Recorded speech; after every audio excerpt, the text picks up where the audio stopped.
पिताजी ने, दोस्तों फिर सुनिएगा, पिताजी ने पूरी प्रॉपर्टी, जितनी भी प्रॉपर्टी थी, किसी दूसरे भाई के नाम पर लिख दी जीवित रहते हुए। मतलब वसीयत कर दी या कोई दान कर दिया। कई भाई थे आप लोग, लेकिन इसमें से किसी एक भाई को दान पत्र के जरिए, वसीयत के जरिए उन्होंने दे दिया।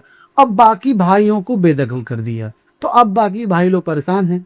वो लोग कहते हैं भाई साहब हमें तो पिताजी ने अलग कर दिया, लेकिन उसका भी प्रावधान है। जी हाँ दोस्तों, घबराने की जरूरत नहीं है। जमीन की सच्चाई जब तक आपके साथ है तब तक आपके साथ कोई भी आपको परेशान नहीं कर सकता। क्योंकि देखिए दोस्तों, इसका हम प्रावधान बताएंगे, और कार्य और तरीके बताएंगे कैसे उस प्रॉपर्टी को आप भी उसमें हिस्सा ले सकते हैं और कौन सी प्रॉपर्टी में आप हिस्सा ले सकते हैं। सारे तौर तरीके बताएंगे। बने रहेगा वीडियो का एंड तक, ध्यान दीजिएगा। आज हमारा टॉपिक क्या है? पिताजी ने जीवित रहते किसी एक बेटे को दान पत्र या फिर वसीयत कर दी, बाकी भाइयों के बेदखल होने का कानूनी सच। यानी बाकी भाइयों को बेदखल कर दिया, किसी एक बेटे के नाम पर वसीयत कर दी, या फिर उन्होंने किया भी ना हो, क्या जाना। यही बात है दोस्तों, आजकल कब क्या हो जाए किसी को नहीं पता। और पिताजी जो कल बेहतर थे, वो आज जो है किसी एक बेटे के नाम पर वसीयत कर दे रहे हैं। क्यों कर दे रहे हैं? और ये बात थोड़ा सबको एक्सेप्ट करनी जरूरत है, सबको एक्सेप्ट करने की जरूरत है कि सबसे ज्यादा अगर कोर्ट में कोई चीज अगर चैलेंज होती है तो वो है वसीयत। सबसे ज्यादा वसीयत ही चैलेंज होती है। बने रहेगा वीडियो के एंड तक, ध्यान दीजिएगा। पहला क्वेश्चन क्या है हमारा। और हाँ दोस्तों, वीडियो को लाइक और चैनल को सब्सक्राइब करना ना भूलिएगा, क्योंकि ऐसा इन्फॉर्मेशन आपको हमारे अलावा तो कहीं नहीं मिलेगा। ठीक है, शुरू करते हैं बिना देरी क्यों। पुश्तैनी संपत्ति पर पिता का अधिकार कितना? और सबसे सोचने वाली बात है दोस्तों, और समझने वाली बात भी है कि पुश्तैनिक जमीन पर पिताजी का अधिकार कितना है और कितना उनका हक है। ये सबसे पहले जानना जरूरी है कि पिताजी की वो जो वसीयत लिख दिया उन्होंने, सबसे पहले समझिए कि उस प्रॉपर्टी उनका हक कितना था। ध्यान दीजिएगा भाइयों। पहला और सबसे बड़ा कानूनी नियम समझो। कानून में दो तरह की जमीन होती है। पहली, पिता की असली अपनी कमाई से खरीदी हुई सेल्फ एक्वायर्ड प्रॉपर्टी, जिसे पिताजी जिसे चाहें दान या वसीयत कर सकते हैं। देखिए दोस्तों, कानूनन सबसे पहले आप ये समझिए कि प्रॉपर्टी दो तरह की होती है। जो कि पहली प्रॉपर्टी है जिसे सेल्फ एक्वायर्ड प्रॉपर्टी कहते हैं, यानी कि पिताजी ने खुद की कमाई से जो प्रॉपर्टी को बनाया हो, जो उन्होंने मेहनत किया हो, मेहनत करके उन्होंने प्रॉपर्टी खरीदी, तो उसे कहते हैं सेल्फ एक्वायर्ड से भी। वो जो प्रॉपर्टी है वो किसी भी बेटे के नाम या फिर किसी भी गैर आदमी के नाम, गैर औरत के नाम, दूसरी वाइफ के नाम, चाहे मोहल्ले वाले के नाम, किसी के भी नाम वो अपने मर्जी से लिख सकते हैं और वो वसीयत भी कर सकते हैं। इसमें कोई कुछ नहीं कर सकता, कोई भी कानून का कोई प्रावधान काम नहीं करेगा। सिर्फ अगर ये साबित होता है कि पिता ने खुद की प्रॉपर्टी बना करके तब वो सेल की है या फिर किसी के नाम पर वसीयत की है। और जो दूसरी प्रॉपर्टी है वो है क्या है, जो दूसरी होती है दादा परदादा से मिली पुश्तैनी जमीन। कान खोलकर सुन लो, दादा परदादा की पुश्तैनी जमीन पर बेटे का हक पैदा होते ही बन जाता है। पिताजी पूरी पुश्तैनी जमीन अकेले किसी एक बेटे के नाम ना दान कर सकते हैं और ना ही वसीयत कर सकते हैं। देखिए दोस्तों, और जो दूसरी प्रॉपर्टी है उसे बोलते हैं पुश्तैनिक जमीन, पैतृक संपत्ति। वो संपत्ति जो दादा परदादाओं से वो चलती आ रही है, आपने खरीदी नहीं है ना आपके पिता ने खरीदी है। वो संपत्ति जो दादा परदादाओं से चलती आ रही है, उस प्रॉपर्टी को बोलते हैं पुश्तैनिक संपत्ति। और पुश्तैनिक संपत्ति का ये प्रावधान है कि कभी भी पिता जो है बिना किसी और के सहमति से पूरी प्रॉपर्टी किसी को बेच नहीं सकता, क्योंकि उस पुश्तैनिक संपत्ति पे बेटे का जन्मसिद्ध अधिकार है। जन्म से अधिकार है, ये कोई बदल नहीं सकता, नहीं पिता बदल सकते हैं। तो अगर आप सोचते हैं कि हमारे पिताजी ने जमीन किसी एक के नाम पर वसीयत कर दी, तो कोई फर्क नहीं पड़ता। पुश्तैनिक जमीन न कोई कभी वो अकेले बेच सकते हैं और न किसी एक आदमी के नाम पर वो ट्रांसफर कर सकते हैं। नियम ये नहीं कहता, नियम ये कहता सभी लोगों की सहमति होनी चाहिए। नियम ये भी कहता है कि बिना किसी की सहमति से आप किसी को बेच भी नहीं सकते, किसी के नाम पर ट्रांसफर भी नहीं कर सकते। और जितने सह खातेदार हैं, जितने वारिस हैं, सभी वारिसों के नाम पर बराबर बराबर हिस्सा होना चाहिए। यानी कि और 4 बेटे तो 1/4 हिस्सा लगेगा, साथ में बाप का भी लगेगा, 1/5 हो गया मान लीजिए। लेकिन वो किसी अकेले का तो नहीं हो सकता। नहीं पिता कह सकते कि ये मेरे अकेले की प्रॉपर्टी जो मेरे पिता ने या कि दादा ने दी है मुझे। नहीं, बेटा अगर पैदा हुआ है तो उसका भी जन्मसिद्ध अधिकार है, वो आप की जबरदस्ती से, चोरी से, सिरा जोली से नहीं बदल सकता। ये बातें आप एक्सेप्ट कर लीजिए। बेटा कितना भी लोग बोलते हैं कि बेटा मेरा नालायक था इसलिए मैंने दूसरे बेटे को लिख दिया। समझिए, आपको ये बातें समझनी होगी कि आपका बेटा नालायक है या फिर आपका कहना नहीं मानता, देखभाल नहीं करता है, आपका जो कर्जा नहीं भरता है, तो समझिए ये आपका जो बातें हैं, सब आपकी घरेलू मामले हैं, घरेलू बातें हैं आपकी, आपकी फैमिली मैटर, न कि ये कानूनी मैटर है। कानून ये कहता है कि जो नियम है वो फॉलो करना होगा। आप देने का आपको मन हो तब भी, ना देने का मन हो तब भी देना तो पड़ेगा ही। बेटा नालायक हो या फिर आप नालायक हो, बाप नालायक हो या फिर बेटा नालायक हो, उससे कोई फर्क नहीं पड़ता। जो संपत्ति है वो तो देनी ही पड़ेगी। आगे बढ़ते हैं, ध्यान दीजिएगा।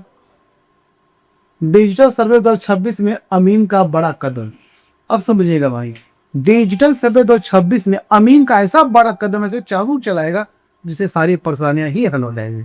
क्या है समझते जरा। अब सुनो, अगर चालाक भाई सर्वे अमीन को वसीयत दिखाया है तो क्या होगा। अगर वसीयत या दान पत्र पुश्तैनी का जमीन का है तो कानूनन वह एक तरफा दस्तावेज अवैध माना जाता है।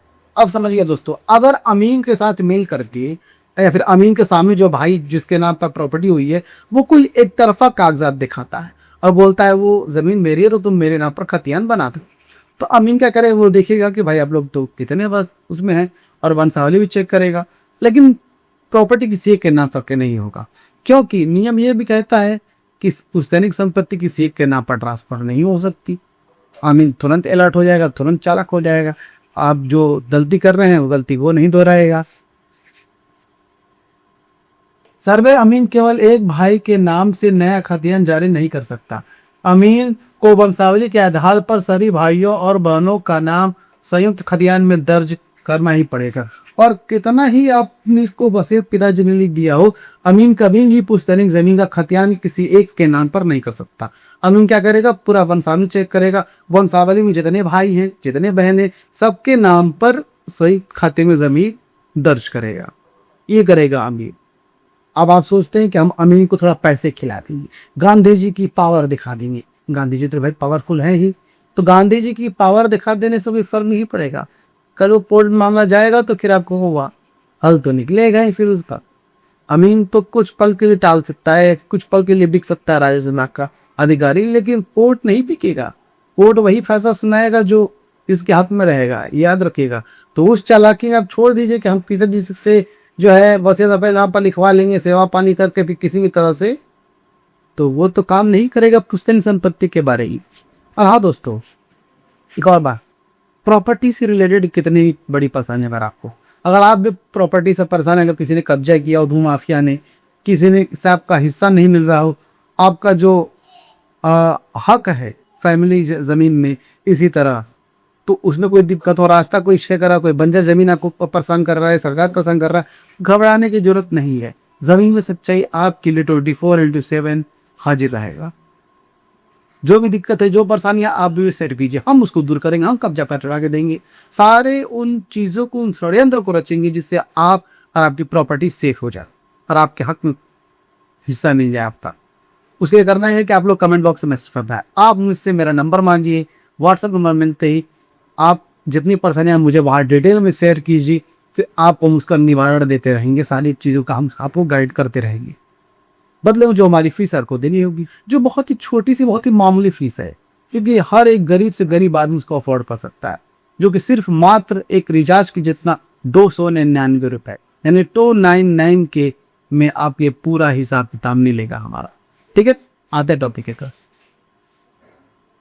तीसरा है अचल शिविर में अपना नाम दर्ज कराने के 2 कदम। आप समझिएगा दोस्तों भाई कि अचल शिविर में अपना नाम दर्ज करवाने का कानून ऐसे कौन से 2 नियम है, जरा ध्यान दीजिएगा। क्या है समझते नहीं। अगर आपका भाई आपको बेदखल करने की धमकी दे रहा है तो अचल शिविर में तुरंत ये 2 काम करो। पहला है अपनी वंशावली और पुराने पवाड़ा के खतियान के साथ प्रपत्र संख्या 2 यानी सौगोहरा पत्र जमा करो। देखिए दोस्तों, अगर आपका भाई धमकी दे रहा घर से बेदखल करने का, तो घबराने की जरूरत नहीं है। जमीन चाहिए आपको सारे तरीके बता रहा है। क्या कर रहा है, तुरंत आप सर्वे शिविर भी जाइए, अचल शिविर भी जाइए और जा करके वहां पे तुरंत 2 काम करना है। पहला काम क्या है, आप वंशावल में निकलवाइए अपनी फैमिली का फैमिली ट्री, और पुराना खतियान निकलवाइए दादा परदादाओं के नाम से। ये सब संलग्न करके, सब लगा करके आप तुरंत फाइल संख्या 2 यानी स्वघोषणा पत्र भरकर जमा कीजिए। सारे चीज अटैच कर दे, जमा कीजिए। स्टेप 2 है, अगर भाई वसीयत के दम पर अमीन पर दबाव बनाए तो प्रपत्र 8 आपत्ति फॉर्म भरकर सिविल प्रभारी एसओ को दो। अब देखिए, अगर भाई जो है वसीयत के नाम पर दबाव बना रहा है अमीन के ऊपर और चढ़वाए के नाम का चढ़वा रहा है प्रॉपर्टी पे नाम, तभी घबराने की जरूरत नहीं है। तुरंत आपत्ति फॉर्म भरिए, फॉर्म नंबर 8, वो भर करके तुरंत आप अचल शिविर जो अचल अधिकारी एसओ है उसके पास जाके लिखे में जमा कीजिए वंशावली के साथ। कानूनन सिविल कोर्ट की डिक्री के बिना कोई भी आपको पुश्तैनी हक से बेदखल नहीं कर सकता। कानूनन ये है कि कोई भी सिविल कोर्ट की डिक्री के अलावा, डिग्री बिना मिले और बिना जारी किए आप कोई उसे बेदखल नहीं कर सकता। ये नियम है, ये कानून है, इसको सबको फॉलो करना। किसी कह देने से, ज़्यादा कब्जा कर लेने से, ज़्यादा वसीयत करवा लेने से पुश्तैनी संपत्ति का कोई अकेले मालिक नहीं बन सकता। ये बातें समझना जरूरी है, सभी लोग याद रखिए। सभी लोग की रजामंदी जरूरी है। बस जितने खाता धारक थे सबकी रजामंदी, सबका हक, सबका पद जो है बराबर है, बटा गया हुआ है। तो आप कितना भी जबरदस्ती कर ले, कितना भी जोर लगा लें, वो आप अकेले के नाम पर नहीं होगा। जब तक अगर आप कई भाई सभी लोग के नाम पर बराबर हिस्सा बटेगा। भले पिता है माता है, कोई फर्क नहीं पड़ता, आपको बेदखल कोई नहीं कर सकता। अब समझिएगा दोस्तों, अगर आप भी इस टॉपिक से रिलेट करते हैं या कि दुनिया के कोई भी टॉपिक से रिलेट करते हैं जो अगर प्रॉपर्टी से मिलता है, अगर आप प्रॉपर्टी से रिलेटेड दुनिया की कोई भी समस्या आपको है, घबराने की जरूरत नहीं है। हम जो है आपको सारी सुविधाएं देंगे, सारी उपासालों से निकालेंगे जिससे आखिरी प्रॉपर्टी को सेव कर पाए और अपना हिस्सा आप ले पाए और भूमि आप से छुड़ा पाए। करना क्या, आप लोग कमेंट करना, कमेंट करके मेरा व्हाट्सअप नंबर लीजिए। व्हाट्सअप नंबर मिलते ही सारी परेशानियां मुझे बताइए और मैं इनको दूर करने की तैयारी में लग जाऊंगा। आप ऑल ओवर इंडिया कहीं से भी हो, आप इंडिया के हैं, विदेश में रह रहे हैं, अगर भूमाफिया से आप परेशान हैं तब भी आप मुझे मेरे सर्विस का फायदा आप उठा सकते हैं। कमेंट कीजिए, मेरा व्हाट्सएप नंबर लीजिए, सारे परेशानियां आप बताइए, हम दूर करने में लग जाएंगे। आपकी परेशानियों को कब तक बढ़ा करके नहीं मानेंगे, कितना ही बड़ा दबंग केगा, कोई फर्क नहीं पड़ता। हाँ, बदले जो हमारी फीस आपको देनी होगी, हमारा बहुत ही छोटा सा कंसल्टिंग फीस है, याद रखिए, कंसल्टिंग फीस जो कि 2 से 99 रुपए का आपको पे करके सारी वो तरीके सारे वो थोड़े तो आपको मिलने चाहिए। दोस्तों को ये वीडियो कैसा लगा, अगर आपको ये वीडियो कैसा लगा, वीडियो को लाइक कीजिए, चैनल को सब्सक्राइब कीजिए और इस वीडियो को ज़्यादा से ज़्यादा लोगों तक शेयर कीजिए ताकि सभी लोग ये बातें पता चल सके कि ज़मीन की सच्चाई किस हद तक लोगों की मदद करता है। ये बातें सबको पता होनी जरूरी है दोस्तों। फिर मिलेंगे किसी नए वीडियो में किसी नए टॉपिक की तरफ, तब तक हमें दीजिए इजाज़त। जय हिंद दोस्तों।